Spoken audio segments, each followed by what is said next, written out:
Hello and welcome to episode 174 of the 77 Club. Harry, hit me with some socials.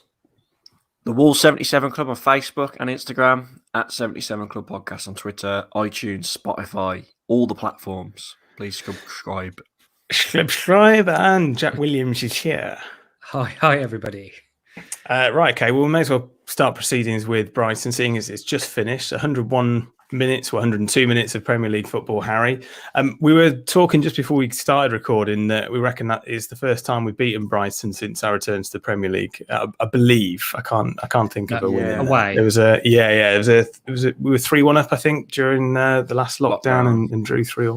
Well, Gibbs White's, there was Gibbs White's at home where he scored the winner. Last season. Yeah. That's the one that we won the money on, Harry, when we did half-time. Yes. Yeah. I had that bet on tonight as well. I had Brighton half-time, Wolves full-time. But obviously didn't come in. Now, we're doing a little bit of a strange way around. Normally we'd talk about Man City, but we thought because it's fresh in the memory, we'll start with Brighton. But there were changes, Harry, because of what happened against Manchester City. Obviously, Raul Jimenez getting sent off with 2 yellows in that one. We will talk about that later. Trincao coming in for him. Podence and Hwang completed a completely fresh front three. Haven't seen it before under Bruno. Thoughts? I was kind of happy about I would have started Adama personally instead of Trincao. I think it cements Fabio Silva's going in January, doesn't it? On loan at least, as long as we bring additions in. And I was pretty content with it, to be honest. But for me, Trincao had a lot to prove. And throughout the whole game, on the whole, I think he had a poor game again. Very lightweight. Just seems weak. He goes on the odd good run, but his decision-making don't seem the best. And out of the three, I think he had the worst game for me. So I think Trincao's got a lot to do if he wants to become a Wolves player permanently, in my opinion. We were worried that Xavi might be in for him in January, but I don't think that's going to happen. More chance of him putting his boots back on, I think, for Barcelona. Jack, we all, I think, wanted Adama to start, and we only had to wait 15 minutes for him to come into the side. Yeah, I don't know whether that's lucky or unlucky. It depends which way you look at it, really. But I did think, looking at that front three of Trincao, Hwang and Podence, that it just didn't have that spark, really, and that sort of definitely that physical presence that if you have Jimenez or Traore playing, that you know you're going to have, really. So, but you never know, because we only had 10, 15 minutes, and obviously Hwang took his knock a few minutes before he actually went off. So you don't know how it was actually going to pan out in the end. But Hwang went off, and I mean, the whole first half was pretty terrible, wasn't it, really, particularly from a Wolves point of view. I mean, Brighton were probably slightly the better team, but in terms of the first half as a whole, it was pretty terrible. And honestly, it wouldn't surprise me if it was another 0-0 and it was like the Norwich and Burnley games, the way it was sort of shaping up. But second half, obviously, I think Bruno works his magic in the dressing room. We come out and we do look more of a threat, and it's a much more open and attacking game for both sides, really. I was forgetting that, actually. We did score in the first half, didn't we? So apart from that, a goal in the first half, I keep forgetting that. But it was a great ball from Neves and saves his finish. But in terms of the second half was a much more open and entertaining contest. But it's a shame that we didn't just add to our tally, really, which is kind of the story of our season, because we had the chances to, didn't we? Harry, late goal in that first half. And I think Bayliss would normally maybe pick this kind of game to say this is the kind of game where Sace will pop up. Great finish, but just a delightful ball from Neves. Yeah, first of all, I don't know how we ended up going 1-0 up, because like Jack said, I think Brighton slightly edged it. Apart from Neves having a long ranger, I think Sace's shot was the only other one, wasn't it? And the pass, it was a crap corner, wasn't it? We were really I was about to say, that's about to be laughing. It's just like terrible corner. That corner that led to that goal. Neves, and then, honestly, inch perfect pass on it. And to be fair to Sace, if that's a striker putting that away, you know, like a 20-goal-a-season striker, they'd all be creaming over it, the commentators, wouldn't they? It's a great finish, so... Yeah, and then it's Operation Shithouse and try and hold on. But like Jack mentioned, we come out and, God, we could have had 3. Podence, if he could finish. Traore was actually making the right decisions for once, laying people in. And yeah, but we didn't add to it, and we ground out the victory. And for me, I just want to say, going into this game, although we are struggling with injuries, Brighton's injuries crisis was probably worse than ours. So for me, a win was a must tonight, and I'm just so happy we got it. No room for Aït-Nouri, Jack. Well, he was injured in the warm-up, wasn't he? It comes back to this small squad syndrome again, doesn't it? Yeah, that was a disappointment because obviously he was named in the team originally, but we said this in the group actually. To be fair, Marcel came in. You can't knock any of the defenders tonight; they're all solid, really, and they all did really really well and did exactly what they wanted to do. I know Brighton had a couple of chances, particularly that one in the first half, which was like Carnu-esque the way he hit it over the bar from about a yard and a half out. But, even in the second half when they were pressing a bit, we still probably looked the more attacking threat on the break to go and score, really. So they've done really well. Looking back across the last few games, really, players like Kilman and like Cody, we're giving Cody a lot of stick, man. Cody's been great lately. Cody's been really, really good. And I think because we've called him out in the past as when he has sort of been the weak link, we need to give him praise now because of how well he's done in recent weeks. So fair play to him. But the entire, whoever's playing defence, they look solid, really, unless it's Yana Hoover for 90 seconds of the league. So you can't really fault them. And it was definitely a good performance defensively. And it was nice that we actually decided to turn it on in the second half. It's an attacking threat as well, really, which was promising. And I think it was helped by the fact that Adama was on the pitch, because otherwise he might not have come on till 70 minutes. You know how it is sometimes, and it could have been an entirely different prospect, but he always gives you that threat, particularly on the break. And it's a shame Ponus doesn't have his shooting boots on, because other players like Jota would have buried that, wouldn't he? So just for context, we have been bickering in the WhatsApp group today, and I've been saying that Pedence is better than Jota. Hungry Like the Wolf says Large been trying the guys at emergency centre backs this week. Sace is putting his name in the hat for emergency centre forward. I think he's got a point there, Harry. But on the point of the centre backs, he's been trying players there. I mean, realistically, it's only going to be Dendoncker, I think, that's got a shout for it. But I mean, I thought he did well when he came on.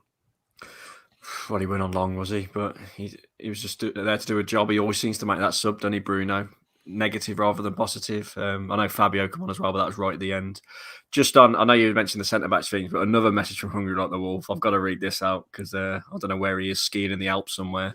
Hey, lads, totally typical that Bailey is not here. The night Semedo was immense.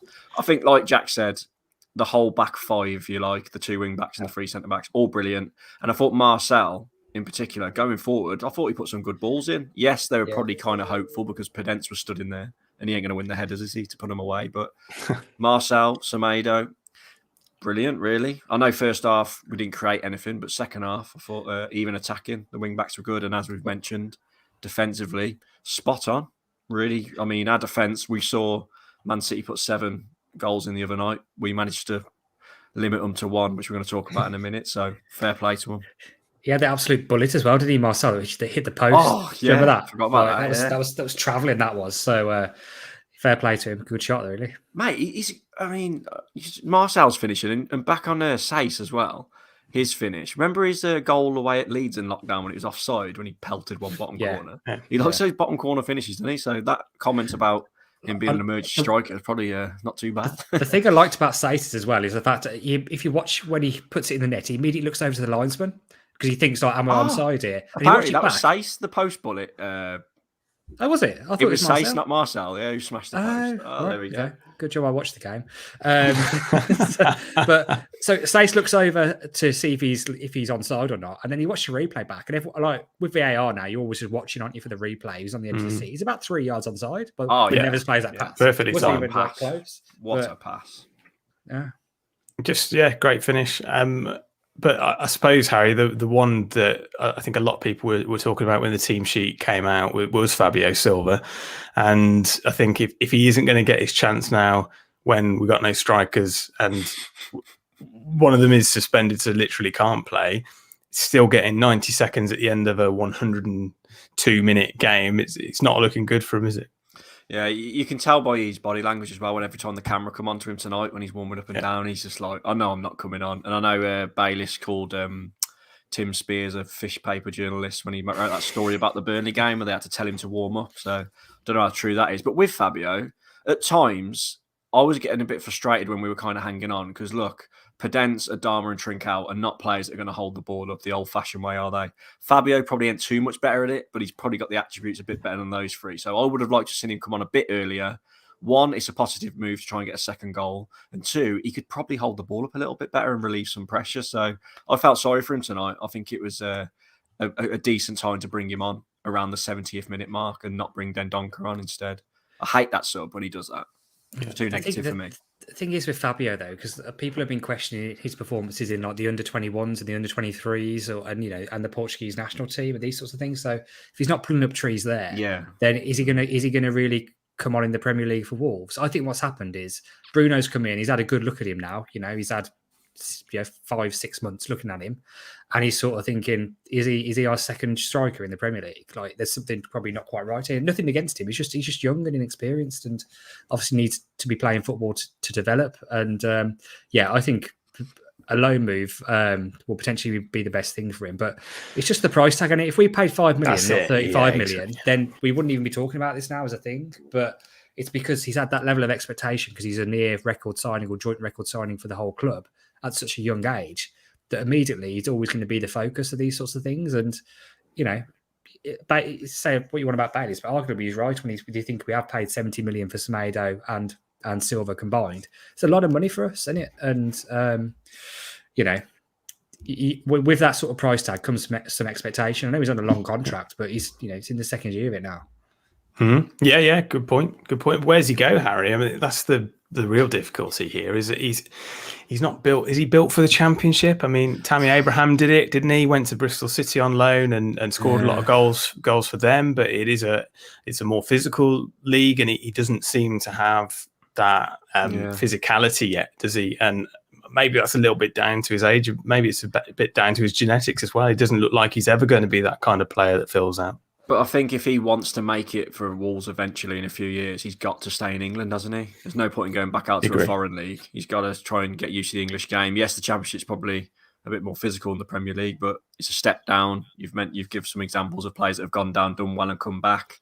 He's so young still, we forget it, and it is because of the price tag. It just, it makes people think he should be way better than what he is, and you never know. In 3 or 4 years' time, he could be an absolute killer. We just don't know, do we? He could blossom. So get him in the Championship, I guess, and let's just hope he can do well, because it's not an easy league to go to, is it? It's risky though, isn't it? Like, I mean, look at Rafa Mir. He couldn't get in the Forest team, and then goes to Spain, and then he was like the hot property. Like, it is very, very different. Although it's football and it's high level football, it's very different in some aspects. So either way, I think they have to be very careful with it, because also if he comes into on loan to a club in the Championship and he's this £35 million wonder kid, people are going to have a point to prove against him, aren't they, straight away, and just kick him up in the air. So is that good for his development also? But, getting kicked every week for even more games. Let's see, 46 games rather than the 38. But no, good point. BT gave Romain Sace man the match against Brighton. Harry, do you agree with that? Yeah, it's hard to argue against that. He scored a goal, defended well. I think he probably deserves it. Probably could give Neves a shout as well for his amazing assist, and he worked harder than a one-arm bricklayer, as we always say. So, yeah, I think someone in the defence, I think, deserved it. And also, that chance Brighton had just after we scored, when Sarr pulled off the save and then their player missed from I don't know how he missed, to be honest, but it should have been 1-1 at half-time, shouldn't it, really? Overall, we deserved it because of the amount of chances we created early on in the second half. So the right team won. And I'm glad we won, because if we didn't, I'd have been so disappointed with the hard fixtures we've got coming up now after. Oh, I was looking at the clock and just thinking, would this be a first if Wolves let in a 111th minute equaliser, 12th minute equaliser? And because you just think it's going to happen, especially when we gave away those two sort of cheapish free kicks right at the end. But luckily, that's what I mean. They didn't, even though they were pressing us, Brighton, they didn't really have that many chances in the second half, did they? Not many clear-cut ones. That one that they missed in the first half was by far the pick of the bunch, I think. And we did look comfortable, even though I didn't want to jinx it, even when they brought the keeper up for the last quarter of the game. But if you're looking at man of match, you've got to give it to a defender, I think, really. So say, considering he's scored and nearly scored a second as well. Yeah, that's fair enough, I think, really. But honourable mentions to both the wing backs, particularly Marcel. We didn't think he was going to play until 15 minutes before. And as I said earlier, Cody and Kilman have been really, really good lately, and you can't moan. Perfect. I think we've got a clean sweep of that. And let's go on to the game that meant Jimenez missed out. Lots to talk about, probably for all the wrong reasons, Harry. It was all going swimmingly until Jimenez makes a poor judgment. I just want to read Garth Crooks when his team of the week for the BBC. And he was talking about Raheem Sterling. I hate false centre forwards, but if you must force a square peg into a round hole, you can do much worse than play Sterling there. However, I'm a big fan of Raul Jimenez, but I can't for the life of me understand why the striker was so belligerent about referee John Moss's orders to get 10 yards away from the free kick he had given away in the first place. It was the most blatant disregard for authority I've seen on a football pitch for some time. Not only was the official right to send the player off, but if I were his manager, I would have fined him a week's wages as well. There is no doubt the sending off cost Wolves the match, and Jimenez should feel the weight of that loss through his pocket. Is that an overreaction? Well, yeah, and it don't surprise me coming from him because he's an idiot. But first of all, everyone said it. The first one, the booking, was very harsh. But once he's booked, it's just a moment of madness from him, and he's not thinking. Yeah. It's a brain fart from him, and he's let his teammates down. And then obviously the heroics they showed to try and hang on and keep us in the game was really good. And if he'd have stayed on the pitch, could we have nicked a draw? You never know, do you, with the way we defended. So one of them got absolutely battered, obviously, because of what we already spoke about. Kilman had that header, didn't he, late on, I remember. That was probably the only chance we really had.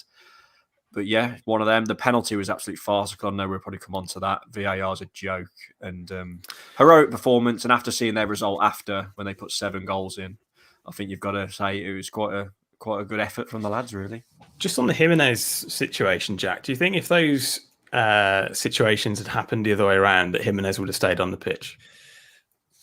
I think you could probably say that about the penalty decision as well. And I always question this quite a lot, particularly when we're talking about big 6 clubs. I think what had happened, he'd already booked a couple of City players, hadn't he? And I think he was looking to sort of level it up a little bit. And he had a poor game. On Match of the Day, they said he had a poor game. Everyone knew he had a very poor game. Peter Walton didn't. Well, yeah, he loves him, doesn't he? Yeah. Why do they bother with him? What a complete waste of time. I think he was fantastic. I can't even do the impression. But if Raul Mike was a referee, Peter Walton said he had a good day. So... so I think what we're still trying to do is trying to like level it up a little bit, just level it up a little bit, and he sees a sliding tackle, which watching it back, it's not a yellow card, is it? Particularly when it's Jimenez's first. Like if that was like his second or third, maybe give him a yellow card. But poor referee. But I agree, it's just stupid from the point that from what he's doing there. And to be fair, it's not even fair play's arguing. Fair play's been he's got booked when he shouldn't have been. Or well, arguably shouldn't have been in any Wolves fan or any football fan's opinion. But then just why doesn't he just move away? And even it's not even the moving away. Why does he then just let him take the free kick? But he tries to put his foot out, doesn't he? If he just stood there, he would never get pulled up on that because he's not interfering with play. But he just it's just stupid. But again, if you're looking at the two things on paper and you're thinking he's had one really, really soft yellow card and then players don't always get booked for stopping the play. They sometimes get a warning, particularly in the first half. If you were doing it when it was 93 minutes, you definitely get booked for it. So he's basically taken two things which are sort of like half bookings and turned it into a red card. Yeah. And would it have happened the other way? No, I don't think it would. And the thing is, they're moving on to the penalty. Would we have got that penalty if it was the other way around? And I asked myself that at the time, to be fair, at the time from where I was stood, because I was at the game, but it's on the opposite end of the pitch, I thought it was handball. Because his arm was up, and I thought, shit, they're going to look at that. They're definitely going to give it. And when it wasn't overturned, I thought that it must have been blatant handball. His arms away from his body. It wasn't until the next morning, actually, because I was hammered, that I watched it back on Match of the Day. I had like 3 Jaeger bombs before 10 a.m. So I watched kicking off the day, right? After I kick off, but it wasn't until the next day I watched it back. I thought, that's dodgy, that is. And the VAR excuses are, we can't prove it definitely wasn't handball, but surely handball is either handball or not. If you can't prove it was, then it's not handball. It's just ridiculous. But would we have got that the other way if that was the 93rd minute and it had gone against just a Man City player? No chance ever. I don't think we would. And Peter Walton, a lot of things happen in this league. He's literally the only person I've seen, correct me if I'm wrong, who actually thinks it was the right decision. Every other referee I've seen that's come out have said it was the wrong decision. Every fan. Even when it was going through the motions of the replays, he was saying, I think this is going to get chalked off. It didn't happen. And then he changed his mind. What's the point? What is the point? Why did BT hire him? What is the point of him? He's just, you may as well just go to like a hand puppet. It's like, and go, I agree with the ref. you know Dodsey, is it, on Mike Bassett? Yeah. Great team. Brilliant. But they're not playing very well lately, are they? No. Terrible team. Terrible tactics. That's what Peter Walton's like, isn't it?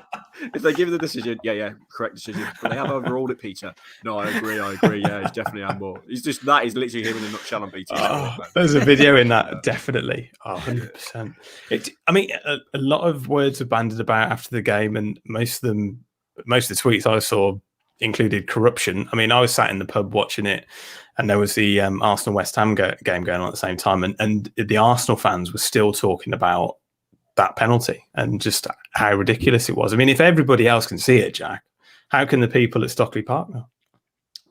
Because it's Andre Mariner, and he's a liability as well. He's a Villa fan, isn't he? He's a Villa fan. It does stink. The whole thing does stink, and it's like if you're the whole point of the whole of last season, they were having offsides, which are offsides by someone's sleeve, and they're 100% certain of that, so they can rule it out.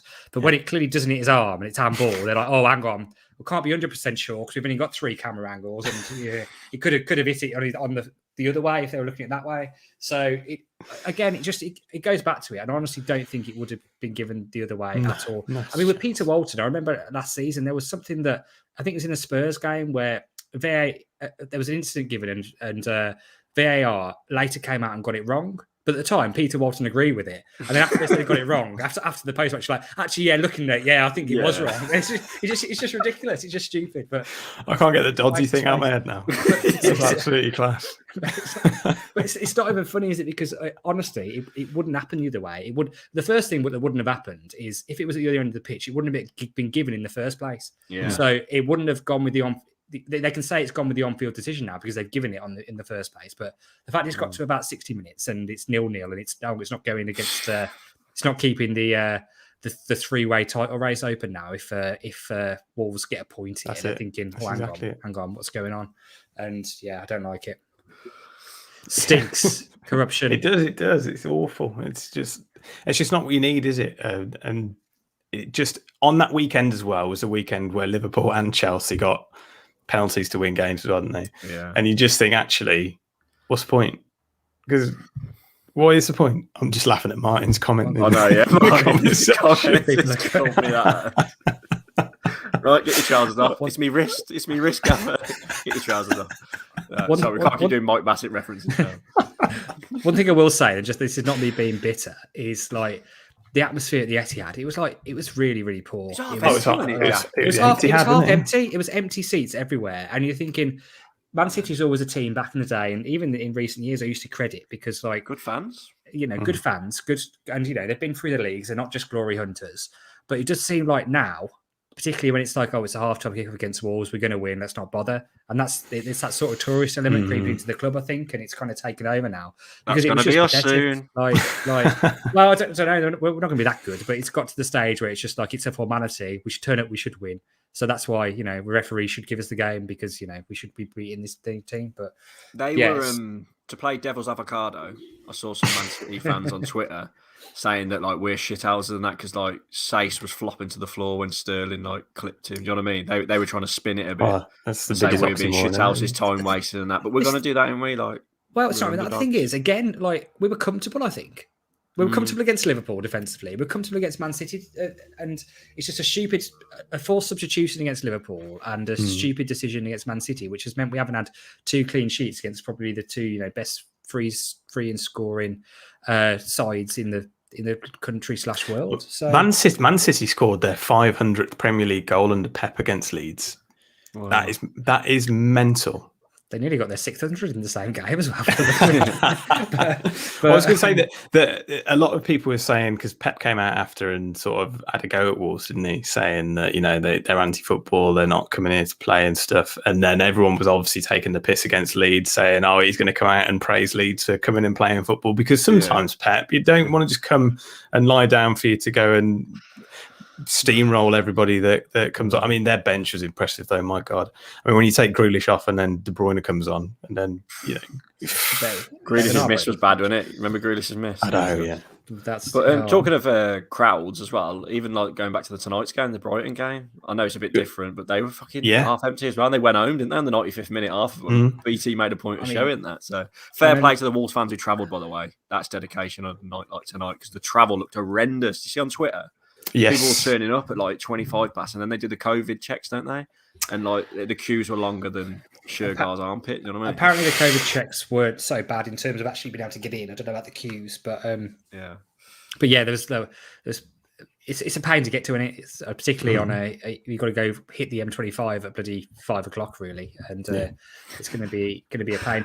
Just go back to Man City now. I know we're jumping about between the games, but the one thing that they all said in retaliation was, "Oh, it doesn't matter because that it was an handball because Kilman's was." And Kilman's wasn't, I don't think, either, because it hits the whole diagram they've done about where if it hits like below the sleeve, it's handball. If it hits above, it's not. So you can do that, and that's okay. And Martinez was there. And Martinez, was right under his armpit. Yeah, broke his fucking ribs. That's what you get with entitlement, and it's like, exactly. we should have had this because we got one that wasn't right. We should have had this one that was 20% might have been. It's just ridiculous. But, it's people that live on Twitter and never go to football games. Was there a man the match in there from lovely from the pub? What, Man City? Yeah, Man City. Go. Sorry, Martin's just he's locked the bloody balls in the Opal. Mike, that's it. One. 20 years old, that film is. I can't it's believe the best film ever. I still love it. Man of the match, I'll be honest, I didn't watch it fully, so I might not be able to comment, but I'm guessing another defender from a Wolves point of view, maybe Kilman. I think Kilman was good from what I saw. Kilman had our best chance as well, didn't he? And was that collision was bad, wasn't it? I remember that. Yeah. Remember the collision? Was it him and Neves? Yeah, own players. Got worried then. Really. But I mean, it was a great performance considering we had 10 men for half against Man City. So it's hard to be too disheartened. But you can't go to a place like Man City and then play the ref and then play the VAR because it's impossible for a team that mid-table Premier League. 12v10, wasn't it? I mean, it was. I mean, we're going to send a player off, and then just to add insult to injury, we're going to give a handball that doesn't hit his hand, even though we checked it with the cameras. That's basically what happened, isn't it? So you can see why people think it's corrupt because it's just bullshit. So yeah, it is bullshit. Still upset about it, but whatever. Let's. I'm not going to let it affect me. Let's have a look at the next game, which is going to be the last game that we attend as fans, obviously, because everything's going to go to shit after that, I imagine. It is Chelsea, Sunday, 2:00, the best kickoff and day for a game of football ever. Chelsea playing Thursday night, aren't they, against Everton? So Wolves have got that extra 24 hours rest day, which I think is welcomed by everybody. We'll have Jimenez back for that one, Harry. I'm guessing because we missed him so much against Brighton that he will just come straight back into the side. And I think he'll be in. And the way BT Sport was implying is if we rested Adama tonight for the Chelsea game type thing. So, but because he had to come on so early, he had that much rest, has he? But I assume he'll be starting too, you'd think. But look, it's Chelsea. Well, Hwang's going to be injured, isn't he? Oh, yeah, exactly. Hwang's injured too, so definitely. Chelsea were my picks to win the league at the beginning of the season. I still think they might do it. It's a tough game, isn't it? It's a free hit. We've got our three points against Brighton, which was huge. It's just, let's have a bit of a go. It's going to be a soak of pressure job in it, trying it on the counter. And what's going to happen this time? We're going to defend really, really well. Fucking beach ball, lose 1-0. It's going to be something like that, isn't it? Same thing again because we keep playing these good teams and thinking it's a free hit, and we keep losing 1-0. Yeah. When we played overall quite well, we need to be getting some points from these at some point because if anything, it's just unjust. I think we should have taken. I can't believe we got no points from you're thinking of the games against Leicester, against Spurs, against Man United, against Liverpool, and against Man City. We've got no points and we lost them all 1-0 and the performances deserved way more than that. So something's got to give at some point and I hope it will, but I'm just worried about the Christmas. We haven't mentioned it. Wasn't it just nice to see us score a goal tonight as well?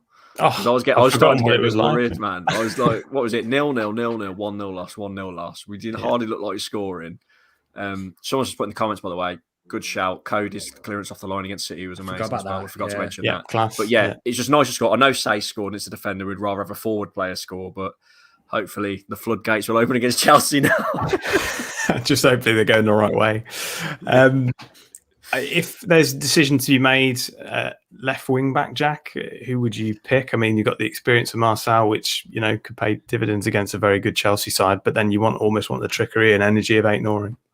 I mean, if they're both fit, it's almost like the one position that we have adequate cover in, isn't it?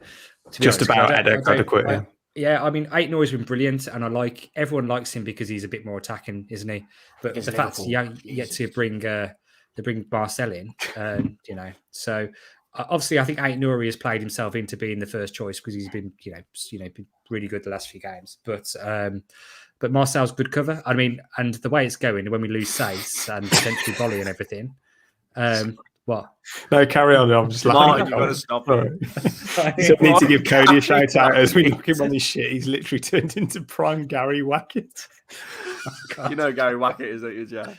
Let's fucking kill him. Yeah. Oh, Go on, sorry, Jack. You talk about I can't remember what I Bolly. was saying. Though. No, to be fair, though, on quotes Cody, 20 years ago. just to keep it on Cody, since that error he made against Spurs in the League Cup, he is honestly, I'm Cody's biggest critic, and he has been really good since then. Fantastic. But yeah, prime Gary Wackett. He ain't that good, but I know what you mean, Martin. I know what you mean. Absolutely. Anyway, what was the killed me point? that. My point was that Marcel might have to play centre back anyway, so at some point soon. Yeah, left Yes. centre back maybe. Like- Bit small though, any that's only worries me about that. Airily, he's a bit of a midget. Yeah, he's not the biggest, is he? To be fair. But Hoover can play centre back. That's where he played for Liverpool. Let's I put know. fucking opponents there, shall we? Why not? Fucking Penfold at centre back. But will it even be on, like you mentioned about COVID and that? He's flying around the Premier League, isn't it? That's the thing. Yeah, I think it was 42 cases in the last round of testing. They're testing a lot more, but it's the most that they've had during the pandemic. So this is going to be the first game that we're going to have to show vaccine passports or a lateral flow, isn't it, to get into the ground. Midfield stays the same. I was sat there looking at Moutinho tonight, Harry, thinking, how is he 35 years old? How's he got this much energy? I wish I want to have that much energy when I'm this old. Oh, I mean, we said it early on this season on the podcast. I thought he was finished, to be honest. I was so worried. No, he's Portuguese. He ain't finished. He's only 35. He's done well. Let's put it that way. I mean, Dendonker's obviously the backup man who we bring on, as we've mentioned, on about the 70th minute to shore things up. He's come in a few times, hasn't he, Dendonker? He's even tried Dendonker and Moutinho. I think Southampton away was one of them. Leeds, I think. But yeah, fair play to Moutinho. He keeps going, and we need him to keep going because, as we mentioned, if one of those midfielders get injured, we're in trouble. But I think he'll start against Chelsea, definitely. Jack, same, I guess, for you. It wouldn't surprise me if they'd play the three midfielders, to be honest. I know it's a bit weird when we're at home, and that was kind of a thing for Man City, but it wouldn't surprise me if Moutinho, Dendonker and Neves all start. But when you're thinking you're at home and you want those out balls, particularly on the wings, then I think, you probably keep Neves and Moutinho and the front three. Obviously, I'm assuming Huang's going to still be out, particularly if he's done his hamstring. Then you've got to play Adama in these sort of big games, Adama, Jimenez, and then maybe Podence. I don't think Trincão's done enough, particularly after the Brighton performance. He just gave away the ball too many times in key areas in the in the first half. So, yeah, he's like Smallsy, isn't he? Let's do a score prediction, Harry. I think if you've got to go off what's happened previously. We have defended like heroes, so I'm not going to say a stupid score and say Chelsea are going to win 4-0 or something. So I think probably a really tight, really tight, but they get us 2-0 in the end. Do you know what I mean? Like they score late on just to seal it, and we've been heroic. So 2-0 Chelsea probably, but really tight. A heroic display, but a loss. Yeah. Jack. we've got to get something from one of these games at some point. We've got to, because we can't just lose 1-0 again. So I'm going to say we're going to get a point. Whether it be 1-0 or 0-0, I'm not quite sure, but I'll go with 0-0. Perfect. Okay. Well, I'm obviously going to go for 2-1. Oh man, I've got to tell you this. I had an absolute stinker the other day. I was trying to be clever because I was watching the Crystal Palace Everton game at the weekend, and I thought I'd lost on one of my bets because I was just having a bet, so I wanted to make it more interesting. I thought, the cash out option's still there. I'll take the 17p, right? Because I'm that tight, right? I cashed out the wrong one, and I had 3-1 Palace. 16-1. You cashed out the wrong. Yeah, you had a beer at this point. I had a beer at this point. I thought, I was trying to be clever for the 17p. Fucking hell. Talking of bets, Sam, we ain't got the betting man here tonight, have we? We haven't got the betting man, so I don't know if you can sort us out with some bets, Harry. If you whip it up, I'll quickly whip them up on whip them up. And if Jack's got some ticket news. I've just opened the Wolves ticket page because I knew this was coming actually. So you have to. I haven't looked at it before, so bear with me, caller. Home games. I think there's still a few left for Watford actually. On the there's a few knocking about. Not a lot. Probably just over 100 for Watford on Boxing Day. So there is still a chance to get there. It's still on sale to the members, I think. So the FA Cup game, actually, which for some reason, I don't know if anyone knows why. Why is this at 2:00 on Sunday? Somebody in the comments might know. Because Albion are playing their game. Oh, is it to do with too many local teams being at home at the same time? Mm-hmm. Okay, I didn't know if it's going to be like streamed somewhere, or like a foreign country or something. But anyway, really boring tie, really terrible kickoff time. But luckily, it's only 15 quid. So I think they've done quite right there with the pricing. I don't think that's too bad, really. So the 9th of January, it's a Sunday. Adult tickets £15 for that one. Season ticket holders can reserve their seat now. In terms of the away games, Arsenal's now sold out, which we knew was going to happen. And tickets for Man United are now on the points, starting with 1,100, which went on sale today, and then working their way down from there. Probably won't stick around too long for that because it's obviously Man United away, very popular. But the allocation is 3,100, which is a little bit more than we normally get. Perfect. Harry's got some betting odds. So we're obviously, as you can imagine, massive underdogs. We're 6-1 just to beat Chelsea on Bet365. The draw's 11-4. So that's what Jack wanted in it. A 1-1 draw 7-1. So if you think we're going to get a score draw, mine and Jack's favourite bet: Chelsea to be winning at half time, Wolves to be winning at full time, 50-1. Ooh, like that. Yeah, that's about it, really. It's got the my Bassett comments in the comment section. It's a shame that Ramirez doesn't still play for Chelsea. Yeah, free cheers for Ramirez. Can we get the Semedo bet in there? Because I don't think anything's ever going to top the 4,000-1 with it. I'll tell you what, just him to score is. So Semedo to score first, 80-1, or last 80-1. To score any time, 33-1, which is huge, isn't it? Just for a player. That is big, yeah. The player doesn't score any goals. Yeah. The thing with like Semedo though against Man City, it would have happened if Jimenez hadn't got sent off. So. Yeah, I think we've got nailed on. In the comments, lads. We've got a lot of late arrivals. They're like, "What a win tonight!" But obviously, we've already spoken about the game, and we've got a lot of live viewers too. By the way, just going back to the Semedo thing, because I was going to put a tenner on it because I thought it was 4,000-1. I thought it's 40 grand. I'll do it. But Sky Bet said no, you can only have £4. They wouldn't let me put any more than that on. So why £4? Where's the science in that? Oh, I don't know. Just limited me, didn't they? Because limited to 20 grand, is it? Or something? It would have still been 20 grand, which would have still been nice. It'd have paid for the day, but we paid for Jaeger bombs at 10 a.m. In the Brighton game tonight, I had a fiver on Semedo any time. I think it was 18-1 when he went through and then he cut it across the box, didn't he? To be fair, shoot. Well. I was thinking that, but I was watching it back. Like he did everything right there. He hit it a bit hard, to be fair. Semedo, but that's exactly where you want to put the ball because nobody ever bombs in, do they? For us, a predator striker, a natural striker's on the end of that all day, aren't they? They just know to be there. Yeah, like we just don't have that sort of player now, do we? Perfect, right? Okay, well, I think that's pretty much it. I mean, we're going to talk about the new COVID measures, but it's. We can talk about it a bit because the pictures that I think Nathan Judah put a few on and there's a few I saw, the queues going round the ground at Brighton tonight. But as Jack mentioned, I think the queues did go down fairly quick, which makes me think, how do they check them that quick? Because if they're checking them properly, it's not going to be that fast, isn't it? And we just got to turn up early Sunday, haven't we? Because if we do what we normally do and turn up at 5-2, we're just going to miss kickoff, haven't we? If they're checking it really thoroughly. But what is it, lateral flow or your COVID passport to get in? You got to wear a mask in the ground, I think, haven't you? You've got to wear it in the stand. Have you got to play in the seat, have you? I think so. They weren't tonight in Brighton. Yeah, but we probably should get this right because obviously people are listening to this. But I did see something about it. It says bring a face covering. So I mean that might be face covering within the concourse, the bar area. So, but I mean when you're pretty much outside, aren't you? When you're in your. To be fair, the atmosphere has been that dead at Molineux lately. It don't matter if people cover their mouths, does it, in the stands? Because we don't sing anyway anymore. I've got one bit of information actually, which is quite. Well, I think will probably impact a lot of people. A lot of people were concerned about having to show their COVID pass, and then if the name on it isn't matching the ticket they're using.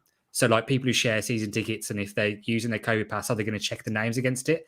But one of my friends actually rung the ticket office to confirm that, and they said they're only going to be checking to see if you've got the pass. They're not going to be cross-referencing it against the tickets or anything silly. So you won't be turned away, basically. If you turn. There's no one on the turnstiles anyway. Yeah, true. But yeah, I think people were worried about it. But just in case they had said, okay, your COVID pass has to match your season ticket, and this sort. It's not that level. It's not that level of check-in. So don't worry about it. Not for home games anyway. Whether it be different away games, I don't know. It's going to be on the ticket there. So it's going to be. Jack, I'll ask you a question actually, because I was speaking to our mate Finners. I mentioned him on every podcast, but he said he went to Leeds, and he said literally the stewards were just like, "Are you double vaccinated? You got your pass?" And someone just go, "Yeah," and just let them through. Was it like that? Did you get checked? I don't remember anything at Leeds. The only time I've had trouble was the only time we had trouble getting in was the first game of the season. It was Leicester, and the reason for that was that they didn't have they had digital tickets rather than actual paper tickets, and there were some cases where the digital tickets didn't work, and then they would say, "Well, you need to." They would check it against your actual pass name, and if it didn't match, they wouldn't let you in. It happened to Matt's dad. See, I've been to a couple of away games. Obviously, most of the home ones. We've never been checked at home yet, have we? Away that Leicester one, I never got checked. I think I was early. It can't be too painful. Like the one thing is, it will just cause commotion, shall we say? Mm-hmm. Just cause commotion. You just end up pissing off like all your fans, really. So give it a quick check. But I don't think it's going to be as bad as some people are fearing, because they're not going to. They'd have to change the process if there's 10,000 people still outside at 3:10. Well, yeah, I think it's going to be a shit show. Personally, I think it's going to be really bad on Sunday. Yeah. Right. Okay. Seb says, "Sam, weren't you on the picture of the Tory Christmas party?" That's such an inside joke. Nobody's going to get that though. Do you know Seb, there was no party and no rules were broken. Perfect. Right. We'll leave that there for another week. Sam, and hang on, wait there. Sorry. So Breaking last week, news. obviously, I weren't here. You read out those comments. Yes. A chat from India, a chat from New Jersey. Obviously, we haven't got them to hand right now. Have you got any more? Denmark. No. That's why I'm saying it now. So I if you read do them out listen from outside the UK, yeah, Sam read them out last week. Just give us a shout. It boosts our ego a little bit, and it's mad that people live in Mars and listen to the podcast. That Indian one was my favourite one, by the way. The lad who lived in India. That's class, isn't it? He DM'd us on Instagram. Hello there. So just Oh God! Right, okay. Well, let's hope the football continues and we can still go and watch it. Well, we're gonna stop now. It's getting silly. Oh, excellent! Right, okay. We'll say goodbye to Harry Mansell. Hashtag Dubai life. See you everyone. See you next week. Seb's had a beer, and Seb's had a beer. 100%. Seb's in Red Roof. I think he's going to Jethro's. He don't get out much, bless him. So he's having some. Oh dear me! And it's a goodbye from Jack Williams. Ta-ra. Dazzle has people in Dubai. Oh, come on. And it is a goodbye from me. Goodbye.